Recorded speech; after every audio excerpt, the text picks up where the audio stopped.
E ao domingo viajamos até à última fronteira. Hoje há redemoinhos elétricos marcianos e poeira cósmica. Miguel Gonçalves, muito bom dia e bem-vindo. Começamos precisamente pela missão de Marte. O que é que se descobriu? Bom, vamos até Marte e vamos falar de poeira. Como já disseste, vamos ter muita poeira nesta edição.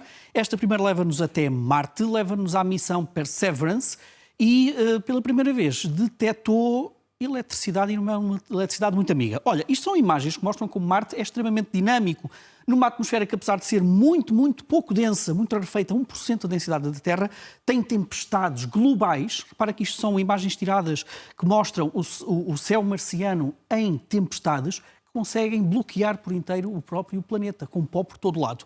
Há um outro tipo de fenómeno ainda mais interessante, captado já por outros rovers marcianos, que mostram que, por vezes, há colunas de ar quente muito altas, que giram muito rapidamente e que são aquilo que chamam os Dust Devils, são redemoinhos diabólicos à superfície de Marte. Continuamos aqui com comparação de como é que as poeiras, as tempestades planetárias conseguem alterar a superfície de Marte. Olha, isto é um rover em Marte totalmente coberto por poeira, fruto dessas tempestades. Estes redemoinhos que nós vamos ver aqui algumas imagens aparecem na superfície de Marte e, pela primeira vez, houve um microfone a bordo de um rover marciano, o Perseverance. Portanto, há som. E vamos ter som. Vamos ouvir aqui o som de o vento a embater no microfone marciano, mas mais interessante, vamos ouvir dois estalinhos. Corresponde a descargas elétricas que foram agora registadas no interior, precisamente, destes redemoinhos de poeira.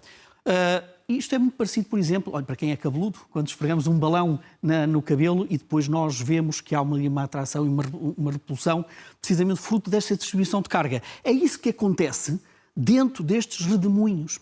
Ora, isto em Marte é mais fácil do que na Terra, precisamente porque a atmosfera muito pouco densa permite este tipo de manifestações elétricas.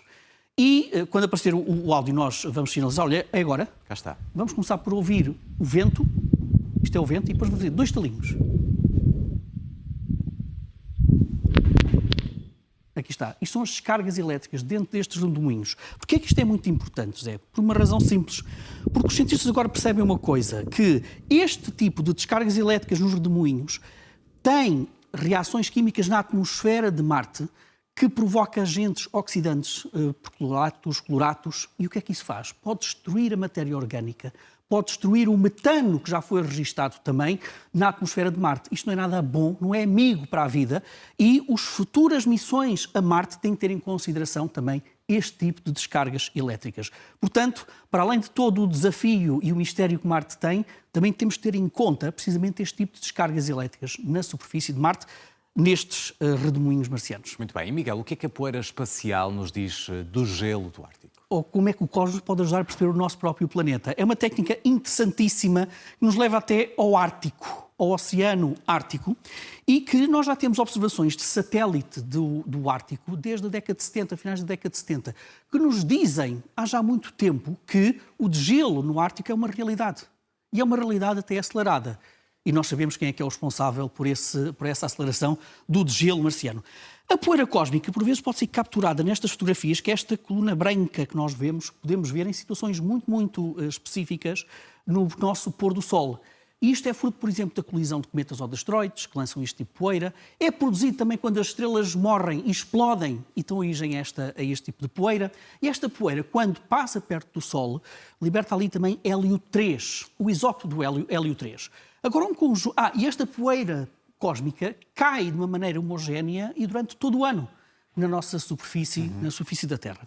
E os cientistas, agora um grupo de cientistas utilizou precisamente isso. Será que a poeira cósmica, quando cai nas zonas do Ártico, pode nos ajudar a perceber quanto é que fica no gelo e quanto é que desce pelo oceano? Sim.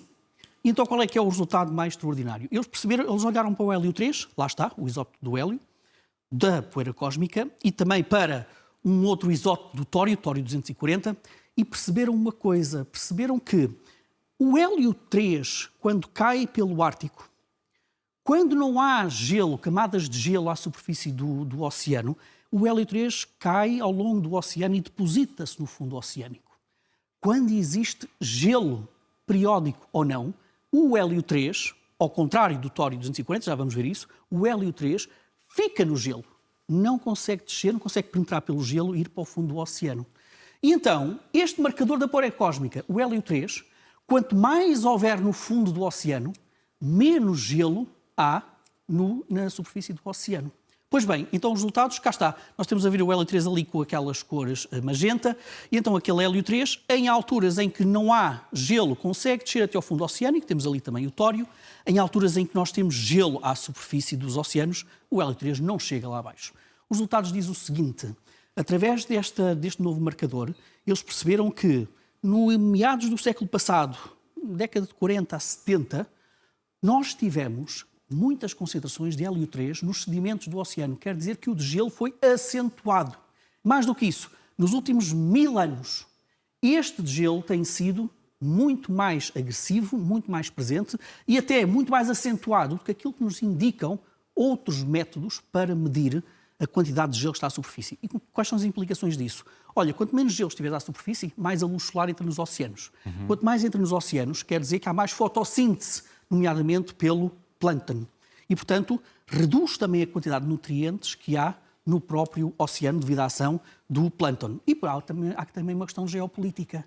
Porque interessa-nos saber que quanto menos gelo houver na superfície destes oceanos, quer dizer que há também uma outra capacidade das nações poderem reivindicar o próprio espaço físico. E, portanto, repara, José, como uma poeira cósmica pode nos ajudar a perceber a quantidade de gelo que existe à superfície do Ártico, com consequências para a biologia, para a quantidade de nutrientes que há nesses oceanos e também por uma questão de geopolítica. E este método está a ser agora considerado como um dos métodos mais interessantes para nós percebermos também o degelo que existe à superfície do Ártico. Muito bem. E fechamos, Miguel, com uma mensagem de parabéns. Parabéns. Não é todos os dias que nós podemos dar os parabéns a uma missão espacial que completa 30 anos. É o Observatório Solar SOO, da NASA e da Agência Espacial Europeia, que está a cerca de 1,5 milhão de quilómetros da Terra, constantemente a olhar para o Sol.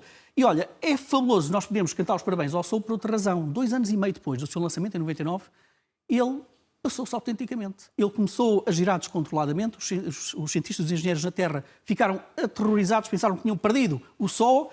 Graças à inteligência dos nossos controladores da Terra conseguiram recuperá-lo. Mas, passado 2 anos, voltou a ter outro episódio em que perdeu os giroscópios. Apesar disso, este SOO já nos contou, por exemplo, deu-nos imagens detalhadas da superfície do Sol para nós percebermos este fenómeno extraordinário que é a meteorologia espacial, como é que o Sol afeta a Terra e as redondezas da Terra.